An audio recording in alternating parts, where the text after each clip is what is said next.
Today on Ministry Monday, I am speaking to Rudy and Stella. Hi, you guys. How are you today? Feeling blessed. Thank Yes. you for inviting us. Oh, thank you. Thank you both for being on the Ministry Monday podcast with us. And I would be remiss if I didn't start our conversation by saying congratulations. You both are some of NPM's Pastoral Musicians of the Year this year. Congratulations. Thank you. Thank you so much. We feel very honored and privileged. And we want to dedicate this award to all Hispanic choirs, especially bilingual choirs, pastoral musicians. We acknowledge the difference that they make in these multicultural communities. That's wonderful. That's great. Now, Stella, you and I talked about this a little bit before we started recording, but I'd love to say it now too. If you don't mind sharing, what was your reaction when you found out that you both would be Pastoral Musicians of the Year? Well, I was a little bit in disbelief because I was like, us? They know about us, what we do. Um, but then reflecting on it and just recounting the years that we've been in pastoral music, I'm giving my age away, but I've been in ministry for like 40 years. And just looking back at everything that we've accomplished, then I realized, you know what? Yeah, we've worked hard.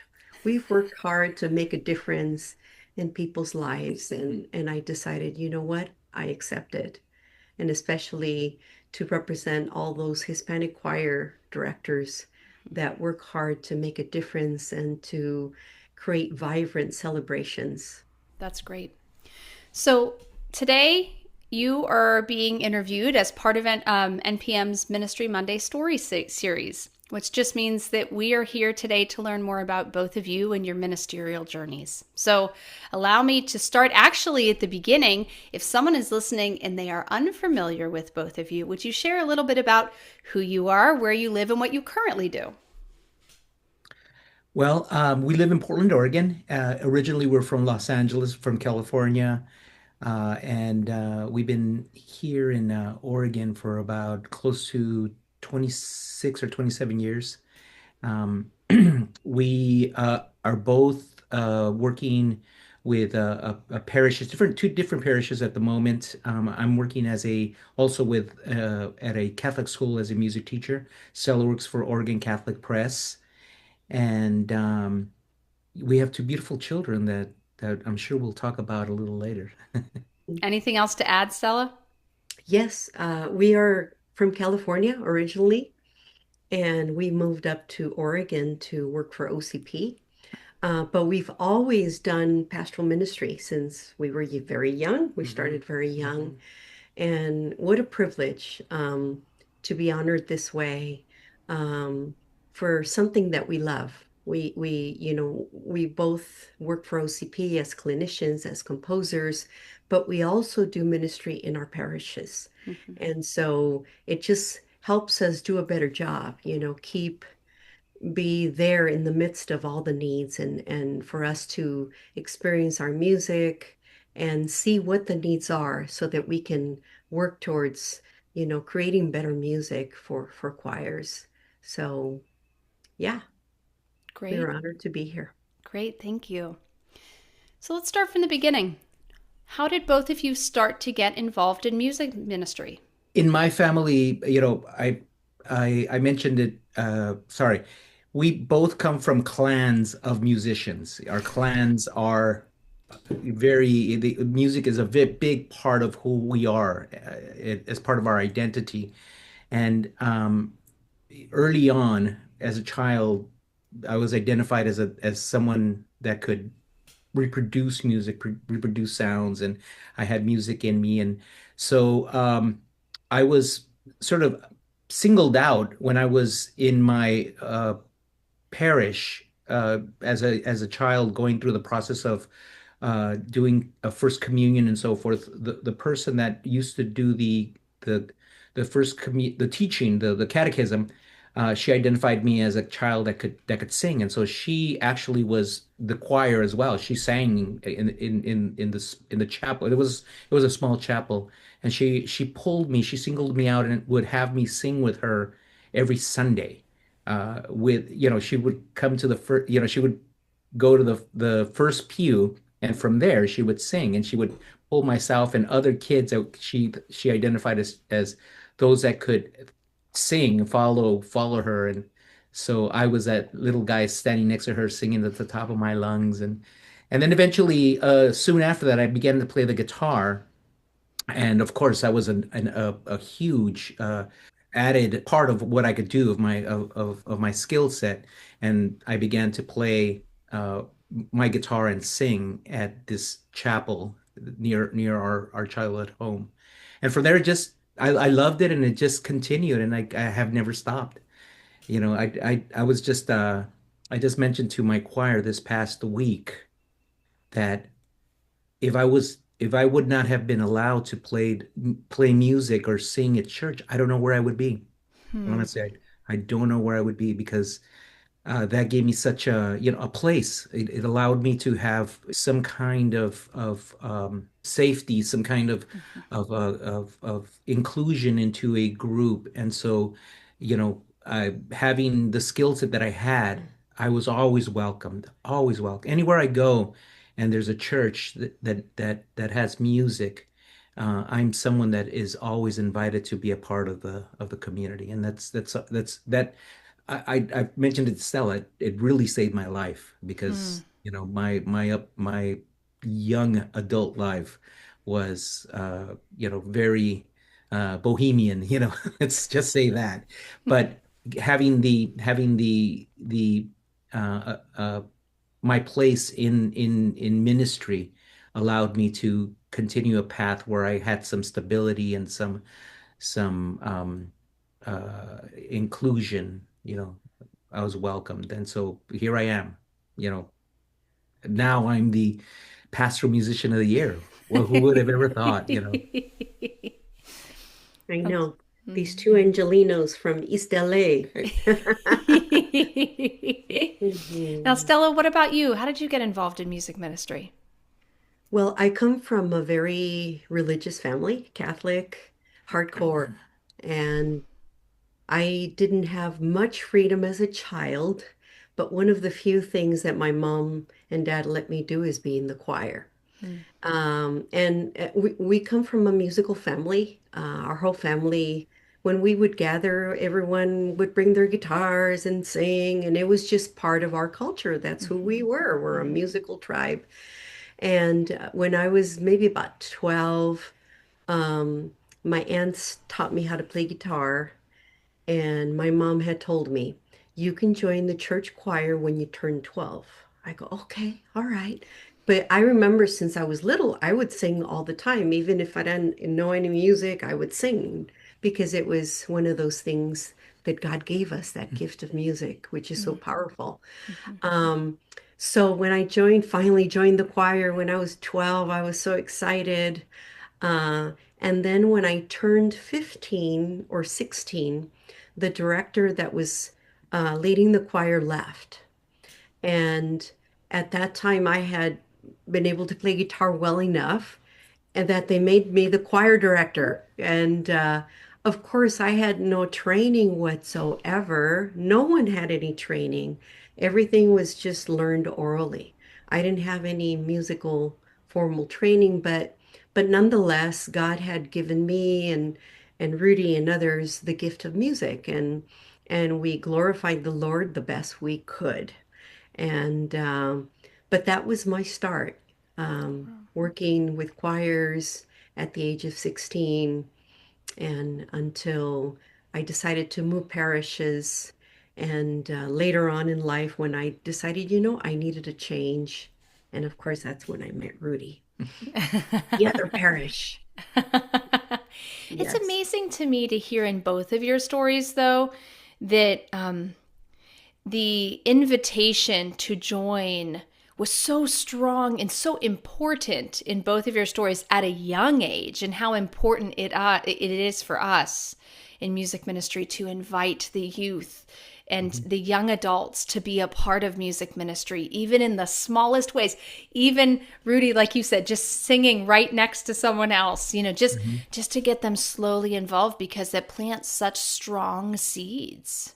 Absolutely. Yes. Hmm. And that's something that we feel so strongly about. We have this mission, I guess, that later on we developed that goal because when we were first starting, it was all about us or our talents and making sure people could hear us. Mm, But eventually, as we matured, we realized that our call is to develop young ministers, Hmm. mm, children and youth, and to share skills at a young age, mhm, skills that we wish or I wish I would have been given at a young age, but mhm, I didn't have any mentors that had training.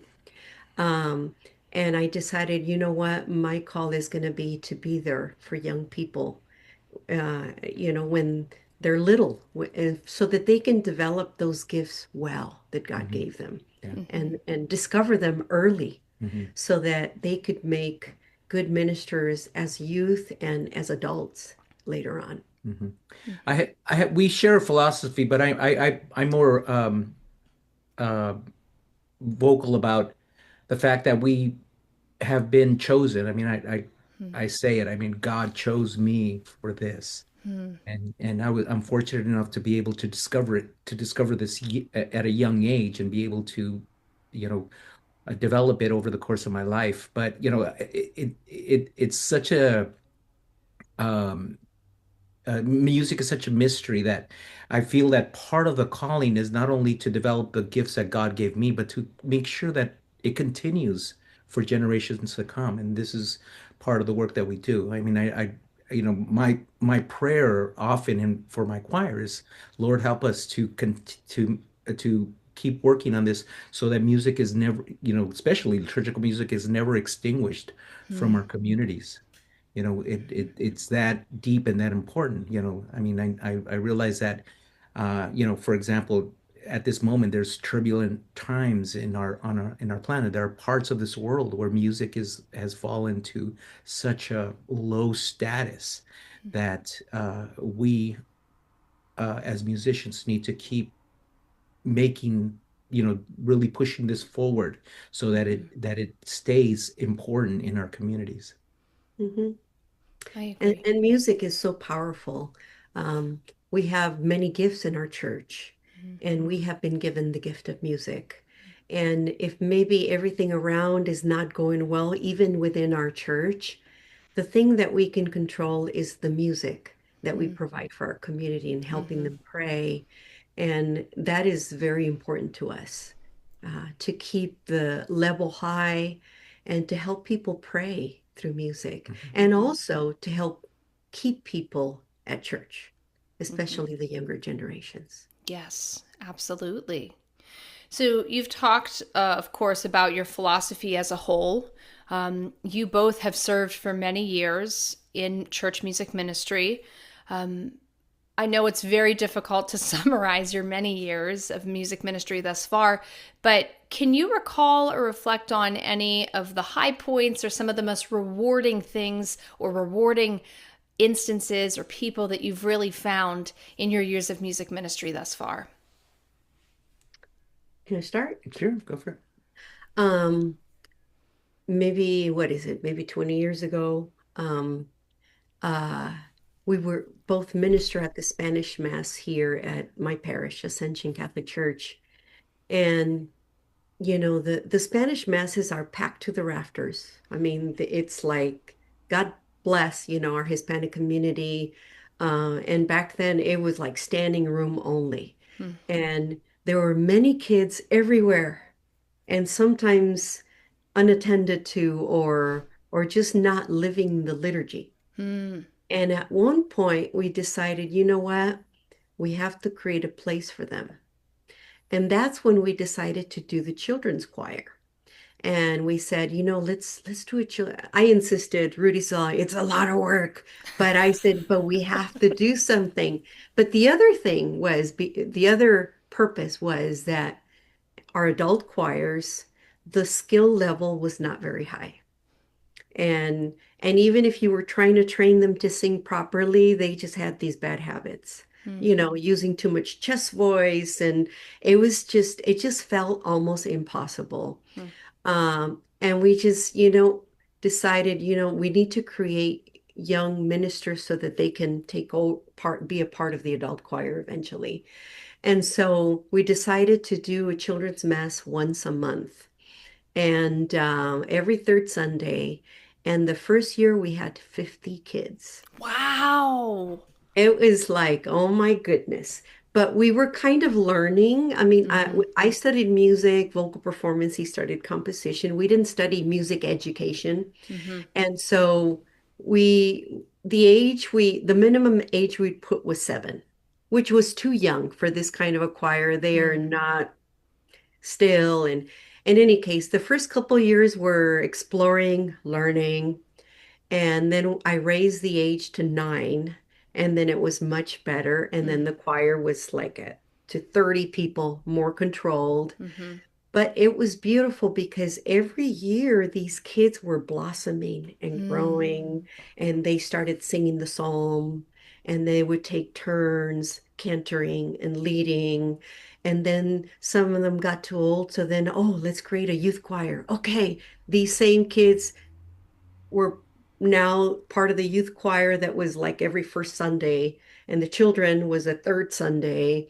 And then eventually these kids became adults, and Wow. some of them went and got music degrees. And now they're in different parishes, and our kids are included among these kids. They grew up with all these other kids. Wow. And it's beautiful because they develop friendships with each other, because not all these kids go to Catholic school. Some of them go to public school and they don't have other kids like them. And so it's important that they develop relationships right there in the church so that they have people that share their values. Um, and it's been beautiful because our kids blossomed in that whole process. Uh, and now they are both studying music. Angelina is in her second year studying voice and music education. And Rudy Jr., he's in his fourth year doing jazz studies. But they've both been a part of our ministry basically all their lives. Initially, they didn't want to be a part of it, but when they got to high school, they decided they really did want to be a part of it and decided to pursue music. Wow. And so it's beautiful. Sometimes you don't expect it in your kids, or, you want them to choose whatever they want, but we feel so lucky that they decided that they want to pursue music. And what a blessing. Okay, I'm Wow. talking too much. Your turn, Rudy. I, for me, I've had a great journey, an amazing journey. I mean, you know, I could not, like I said, without music, without being involved in ministry, without being involved in the creative process, I don't know where I'd be. I come from a family that, we've struggled to find our dreams. The core, the majority of my family has been one that has not fully taken advantage of what is possible in our lives. And I feel that for myself, the blessing of music has allowed me uh, to look to a future that's fulfilling and abundant in joy and creativity. And now, my children, I laugh about it, but recently I was speaking with somebody and I mentioned to them that my dream was to have a wife and children that did music with me, and that's happening. That I was able to realize that dream. And so, other things, for example, being able to compose. I've written a symphony. That was another dream. I would wanted to write a symphony. I wanted to write large scale works and also learn to have a studio where I could record my own music and so forth. all of that has come true. All of that is God has allowed me to experience. I'm grateful and I'm happy. And now I am again the NPM Musician of the Year. What greater highlight could there be? Well, knowing you both in a very short amount of time, I have a feeling that while not to discredit NPM, I am a staff member here. I bet there will be many more ways that you will glorify God in your career with the time you still have left. I have no doubt about that. So, Thank you. n- not to be negative or a downer, but were there any challenges in your career thus far that you had to learn from, or some things that really stuck out to you? So for me, I think as far as just being a professional musician, just learning how to be professional. Hmm. When I was very motivated and very, very focused to become a musician, to study all the things that needed to be learned. And but there was a whole element of becoming professional, just kind of honoring timelines, being on time, working with budgets and so forth, learning how to be a member of a team and so forth. So that had been a challenge in my life. I didn't that was not offered to me, and I didn't see it in my lot in my family. My father's a professional, and he showed me how to work, but there was another side of the professional attitude that I didn't learn, and it took me some time to figure that out. So I think that for me, that was one of the greater challenges, and I'm still learning. It's still a process, and now I can talk to my children about it, and we discuss it, and they're very open to listen to their old dad, and his experiences. And I guess part of the whole process is developing my skills, but making sure that my children and others don't feel the pain that I felt. Hmm. That's a very important part of my process and my philosophy. I dove into this head first, not knowing what to expect or what would become of me. I'm very grateful for where I am now, but I want to make sure that those that come after me don't have to feel the disappointment and the regret and the pain that I had to feel. So I'm always trying to improve myself so that others could be inspired to perhaps follow in the steps of being a liturgical musician. And but hopefully they'll see some of the work that has to happen so that they don't have to feel that pain that I experienced.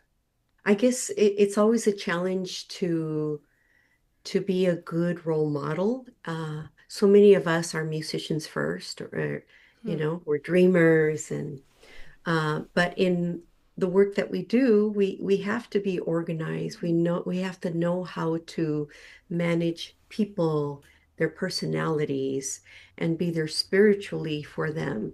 And that experience comes with time. And I'm sure we've all messed up in one way or the other. Maybe we were not as sensitive as we could have been. Never, I've never And missed that. our job is to organize sound and have it sound the best, but at the Mhm. same time, we have to be supportive and encouraging, and it's a balance because you want to demand a lot from people because you think that they can, but some people you have to understand when it's okay to push, when it's or for this person it's okay to push, this one maybe not, and it's a whole process.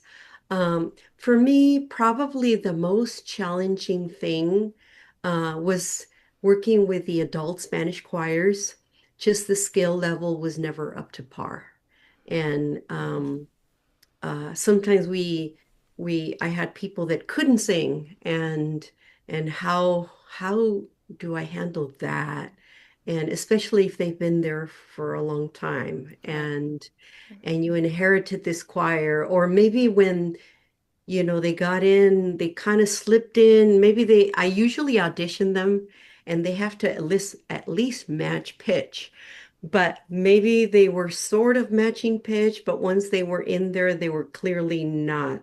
Hmm. And so how do you get them, you know, what do you do with that? And Right. that has been very, very challenging. And that's one of the reasons why I decided to focus on the younger generations because I we need to elevate the level of some of the Spanish choirs. And Hmm. even English choirs. Nowadays, you go to many parishes and the skill level is not there that maybe once Hmm. was. Hmm. Um, that those choirs are aging. Um, and so probably that has been the most challenging when you don't have a skilled choir and how Hmm. do you develop them and Right. get them to the next level. Hmm. You both have mentioned choirs quite a few times. I mean, so of course, when we first spoke about your award, you dedicated to the choirs. And of course, choirs have had such clearly a pivotal, such important role in your formation as musicians. And this might be slightly redundant, but I think it's good to stay on for just a little bit longer. Can you share a little bit more about why choirs in particular to you are so important, whether they be English or Spanish speaking choirs or a different language altogether? Why are they so important to you as the foundation of music ministry? For myself, this again, part of the philosophy that we have that we share. One of the things that I will often mention at the workshops that I do, for example, or every now and then I'll mention it to the choirs, is that in order for you to have success in music, you need three things. You need one, you God-given talent. Secondly, you need desire. Each individual must act upon their desire to succeed in music. So God-given talent, desire, and then the third is community support. Mm-hmm. So the choirs are that one of those elements. Of course, you have the schools that offer music and so forth, but the fact that a church has a piano, an organ, microphones, a laboratory where you can work on developing these skills that are so important to the community. The choir itself becomes that communal support. And so it's very important. People discover so much of themselves being. I mean, I am that guy. I am that person that came into. I mean, it was when I was a child, it was a very, you know, not what you call a traditional choir, but it was a situation where people gathered to sing. I came into that, and for the rest for since then, I've been discovering these communal opportunities which have helped me to develop my sense of self. So to me, it is a wonderful opportunity for individuals to discover who they are and for the community to have that uh, uh, team or group that expresses the emotional moment of the community. Every Sunday, the choir helps the community express themselves. Sometimes based on what's being read in the readings of the day, but also based around what's happening in our world. I mean, you cannot come to the choir and sing without being affected with what's happening around you. And so the choir is such an important part of community. You know, I don't know if you know this story or this quote, but Winston Churchill, when he was asked about the war budget during World War II, of course, his cabinet said, "Well, we need to cut things, in in order to fund the war, and the cabinet members recommended that he cut the arts and music. And Winston Churchill said, well, if we do that, then what are we fighting for? Hmm. What, it's that Hmm. important. This Right. is, these choirs reflect our, they are that element that keeps reminding us of what, first of all, of this amazing gift that God gave us, you know, Sunday to Sunday. I mean, we're seeing this, the musical structures that we're able to put together based on the gift of music that God gave us. Wow. Hmm. So that's why choirs are so important to me. Mhm. Um, I see the gift of music as a gift to a weapon to be able to, a tool to be able to evangelize. Hmm. And Hmm. for us, we're called to evangelize through music. And yeah, we talk about the choir, but really it's the whole community. The whole community is a choir. Hmm. And when I used to cantor, now I lead the choir more and I work with the young people. But when I cantored, I really enjoyed leading the assembly and I love to hear them sing. Um, but it's one of those gifts that helps them feel God's presence that much stronger and support the message of the day. And then with our youth and our choirs, it's a way, as Rudy was saying, to build community and to feel connected. Because maybe they're only staying there because of the music, maybe. And for some of the young people, even if they leave the church, the music will stay in your memory and in your heart. I remember music that touched me as a child, and it always has a special place. Hmm. And even with my kids, they speak more English than Spanish, even though they grew up going to Spanish mass. Now they sing for English and Spanish and bilingual masses, but their religious experience is in Spanish, and they have a special connection to certain songs. Hmm. And and it's beautiful to see that because that has marked them that, that seed has been planted there Hmm. that they're going to have for life. Hmm. Um, so I think that for us, it's just being able to use that weapon, that tool of music to evangelize and wherever you go, Hmm. whether it's at the church or I do prison ministry, and we also Wow. lead retreats for other things. I just led a women's retreat this past weekend, and it was so beautiful how all these women were able to heal and feel God's presence through music. And so we feel privileged. We are Hmm. privileged. Hmm. Mhm. And how often have we as music ministers worked with maybe the family of someone for a funeral, right? And it's been my experience where maybe I'm speaking to the daughter of the deceased or the son of the deceased, something like that. And they'll say, well, this hymn was so important to our family for whatever reason, right? Maybe it was a hymn, let's say just for the sake of this discussion, Prayer of St. Francis, or something that Mhm. their mother always sang or their mother always said the prayer. And funerals in particular, I have found are a huge tool for that evangelization too, because so often with funerals, those who attend may not attend that church regularly. They may not attend church at all regularly, and yet music is the thing that so Mhm. often they connect to with their loved ones and the faith. Yeah. And so I totally agree with you that music and memory have an incredible power that we can use for evangelization and faith formation. Amen. Hmm. And Hmm. the funerals is one of those opportunities where you could draw someone back to the church. Yes, exactly, Funerals, exactly. weddings, Hmm. quinceañeras, Hmm. just bringing them home. Hmm. And maybe through that experience, that welcome and the music, uh, maybe they come back. So, I agree. I totally agree. Well, so our time has flown by, and so I'm not surprised though, but our time has flown by.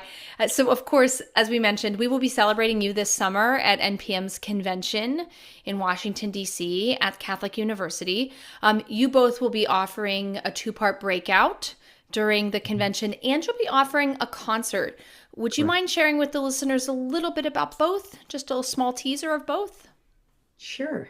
Um, yes, the two-part workshop session is going to be focused on introducing bilingual music to your choirs and community. And then the concert we're offering on Wednesday night will be a bilingual kind of multicultural concert. We're inviting some of our composer friends to join us. And we're also going to be building a choir. So if anyone wants to sing with us that is going to be there, they're welcome to join us. And yeah, we'll Hmm. be sharing more info soon. Yeah. That's great. And after talking with both of you, I'm not surprised that you will have a choir, and it will be incredible. I have no doubt. We will share more information as we get it as well. If someone's listening and they do want to participate, but I think both events will be wonderful, and I'm so glad that we're able to celebrate both of you and your work for the past several years. I won't say how many. We have it in your bio if they really want to know. But but your many years in just wonderful formation through music and faith. So, Rudy, Stella, thank you so much for your time today. It was a true pleasure to hear a little bit more about your story, your philosophy, and the work you've done so far with music ministry. Thank you for all you do to serve the church. Thank Thank you. you. Thank you for having us. And we want to thank MPM for all the amazing work Yes. that the organization does. I mean, it's amazing to, you know, as ourselves who have given of our time and resource to become the ministers. NPM does that on a national level. You know, it's such an amazing organization, and we could not be happier to be involved with NPM. Thank you. Thank you both. We look forward to celebrating both of you in Washington, D.C. this summer. Thank Thank you. you. God bless.